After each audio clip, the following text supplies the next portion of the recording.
നമസ്കാരം, ആത്മഭാരതത്തിലേക്ക് ഏവർക്കും സ്വാഗതം. കേരളത്തിലെ ക്ഷേത്രങ്ങളെക്കുറിച്ച് പറയുമ്പോൾ നമ്മളുടെ മനസ്സിലേക്ക് വരുന്നത് വിഗ്രഹങ്ങളും പൂജകളും മന്ത്രങ്ങളും ക്ഷേത്രാചാരങ്ങളുമാണ്. പക്ഷേ കണ്ണൂരിലെ വളപട്ടണം പുഴയുടെ തീരത്തുള്ള പറശ്ശിനിക്കടവ് ശ്രീ മുത്തപ്പൻ മടപ്പുരയിലെത്തുമ്പോൾ നമ്മൾ കാണുന്നത് തികച്ചും വ്യത്യസ്തമായൊരു ആരാധനാ പാരമ്പര്യമാണ്. ഇവിടെ ദൈവം ഭക്തരുടെ മുന്നിലേക്ക് നേരിട്ട് വരുന്നു. തെയ്യത്തിൻ്റെ രൂപത്തിൽ ഭക്തരോട് സംസാരിക്കുന്നു, അവരുടെ വിഷമങ്ങൾ കേൾക്കുന്നു, അനുഗ്രഹിക്കുന്നു. അതുകൊണ്ട് തന്നെ മുത്തപ്പനെ പല ഭക്തരും വളരെ സ്നേഹത്തോടെ മുത്തപ്പ എന്ന് വിളിക്കുന്നു. പക്ഷേ ആരാണ് മുത്തപ്പൻ? എന്താണ് അദ്ദേഹത്തിൻ്റെ ഐതിഹ്യം? എന്തുകൊണ്ടാണ് ഇവിടെ നായയ്ക്ക് ഇത്രയ്ക്ക് പ്രാധാന്യം? എന്തുകൊണ്ടാണ് മുത്തപ്പന് കള്ളും മീനും നിവേദിക്കുന്നത്? തിരുവപ്പനും വെള്ളാട്ടവും ആരെയാണ് പ്രതിനിധീകരിക്കുന്നത്? നമുക്ക് മുത്തപ്പൻ്റെ കഥയിലേക്ക് പോകാം. മുത്തപ്പൻ്റെ ഉത്ഭവത്തെക്കുറിച്ച് വിവിധ പ്രാദേശിക പാരമ്പര്യങ്ങളും ഐതിഹ്യങ്ങളും നിലവിലുണ്ട്. ഏറ്റവും പ്രസിദ്ധമായ കഥ അയ്യങ്കര ഇല്ലവുമായി ബന്ധപ്പെട്ടതാണ്. കഥാപ്രകാരം അയ്യങ്കര ഇല്ലത്തിലുള്ള സ്ത്രീകൾക്ക് ദീർഘകാലമായി കുട്ടികൾ ഉണ്ടായിരുന്നില്ല. അവർ ദൈവത്തോട് പ്രാർത്ഥിച്ചുകൊണ്ടിരുന്നു. ഒരിക്കൽ ഇല്ലത്തെ സ്ത്രീ സമീപ പ്രദേശത്തേക്ക് പോയപ്പോൾ ഒരു ദിവ്യ ശിശുവിനെ കണ്ടുവെന്നാണ് ഐതിഹ്യം. ആ കുഞ്ഞിനെ സ്വന്തം മകനായി വളർത്തി. പക്ഷേ കുട്ടി വളർന്നതോടെ അവനിൽ അസാധാരണമായ സ്വഭാവങ്ങൾ പ്രകടമായി. സാധാരണ ബ്രാഹ്മണ കുടുംബത്തിലെ ആചാരങ്ങളിൽ ഒതുങ്ങുന്നതായിരുന്നില്ല കുട്ടിയുടെ സ്വഭാവം. അവൻ കാട്ടിലൂടെ സഞ്ചരിച്ചു, വേട്ടയാടാൻ ഇഷ്ടപ്പെട്ടു, സാധാരണക്കാരോടും സമൂഹത്തിലെ താഴെത്തട്ടിലുള്ളവരോടും അടുത്തിടപഴകി. മാംസവും മീനും ഇഷ്ടപ്പെട്ടു എന്നാണ് പാരമ്പര്യ കഥകൾ പറയുന്നത്. ഇതെല്ലാം ഇല്ലത്തെ ആചാരരീതികളുമായി പൊരുത്തപ്പെടുന്നതായിരുന്നില്ല. ഒടുവിൽ തൻ്റെ ദൈവീക സ്വരൂപം വെളിപ്പെടുത്തിയ ശേഷം അദ്ദേഹം ഇല്ലം വിട്ടുപോയെന്നുമാണ് ഐതിഹ്യം. മുത്തപ്പനെക്കുറിച്ച് ഏറ്റവും രസകരമായ സങ്കല്പങ്ങളിൽ ഒന്നാണിത്. മുത്തപ്പൻ ആരാധനയിൽ തിരുവപ്പന, വെള്ളാട്ടം എന്നീ രണ്ട് പ്രധാന രൂപങ്ങൾ കാണാം. പൊതുവായി പ്രചരിപ്പിക്കുന്ന വിശ്വാസത്തിൽ ഇവയെ വിഷ്ണു ശിവ സങ്കല്പങ്ങളുമായി ബന്ധപ്പെടുത്തി വ്യാഖ്യാനിക്കാറുണ്ട്. അതുകൊണ്ട് തന്നെ മുത്തപ്പനിൽ ശൈവ വൈഷ്ണവ സങ്കല്പങ്ങളുടെ സംഗമം കാണുന്നുവെന്നാണ് വിശ്വാസികൾ പറയുന്നത്. എന്നാൽ മുത്തപ്പൻ ആരാധനയുടെ വേരുകൾ വടക്കൻ കേരളത്തിലെ തെയ്യം നാടോടി ആരാധനാ പാരമ്പര്യമാണെന്നും പ്രത്യേകം ഓർക്കേണ്ടതുണ്ട്. മറ്റ് പല ക്ഷേത്രങ്ങളിലും ദേവന്റെ വിഗ്രഹമാണ് ആരാധനയുടെ കേന്ദ്രം. പക്ഷേ മുത്തപ്പൻ ആരാധനയിൽ തെയ്യത്തിന് അതീവ പ്രാധാന്യമുണ്ട്.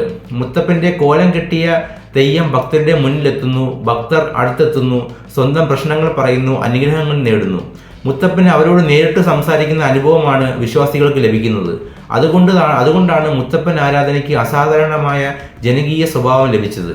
ഇനി എന്തുകൊണ്ടാണ് മുത്തപ്പനൊപ്പം നായ എന്ന് നോക്കാം. മുത്തപ്പനെ കുറിച്ചുള്ള ചിത്രങ്ങളും രൂപങ്ങളും കണ്ടാൽ ഒരു കാര്യം പ്രത്യേകം കാണാം. നായ മുത്തപ്പൻ്റെ പ്രധാന സഹചാരിയായി കണക്കാക്കപ്പെടുന്നു.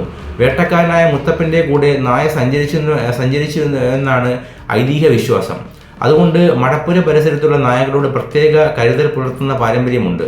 മുത്തപ്പൻ്റെ കഥയിൽ നായ എന്നത് ഒരു സാധാരണ മൃഗത്തിൻ്റെ സ്ഥാനം മാത്രമല്ല, വിശ്വസ്തതയുടെയും കൂട്ടായ്മയുടെയും പ്രതീകമായും ഭക്തർ അതിനെ കാണുന്നു. ഇവിടെയാണ് മുത്തപ്പൻ ആരാധനയുടെ മറ്റൊരു പ്രത്യേകത. സാധാരണ ക്ഷേത്രങ്ങളിൽ കാണുന്ന നിവേദ്യങ്ങളിൽ നിന്ന് വ്യത്യസ്തമായി മുത്തപ്പനുമായി ബന്ധപ്പെട്ട് മീൻ ഉൾപ്പെടെയുള്ള നിവേദ്യങ്ങളും കള്ളും പാരമ്പര്യമായി പരാമർശിക്കപ്പെടുന്നു. ഇത് കേൾക്കുമ്പോൾ ചിലർക്ക് അത്ഭുതം തോന്നാം. പക്ഷേ മുത്തപ്പൻ ആരാധനയെ മനസ്സിലാക്കേണ്ടത് അതിൻ്റെ വടക്കൻ കേരളത്തിലെ നാടോടി തെയ്യം പാരമ്പര്യത്തിൻ്റെ പശ്ചാത്തലത്തിലാണ്.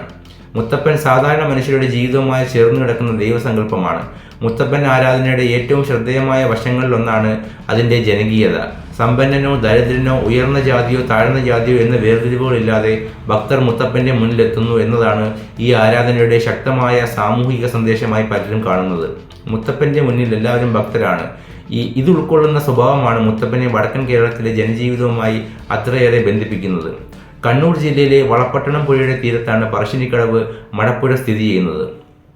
പുഴയും മടപ്പുരയും തെയ്യവും ഒരുമിച്ച് ചേർന്ന ഇവിടുത്തെ അന്തരീക്ഷത്തിന് തന്നെ പ്രത്യേക അനുഭവമുണ്ട്.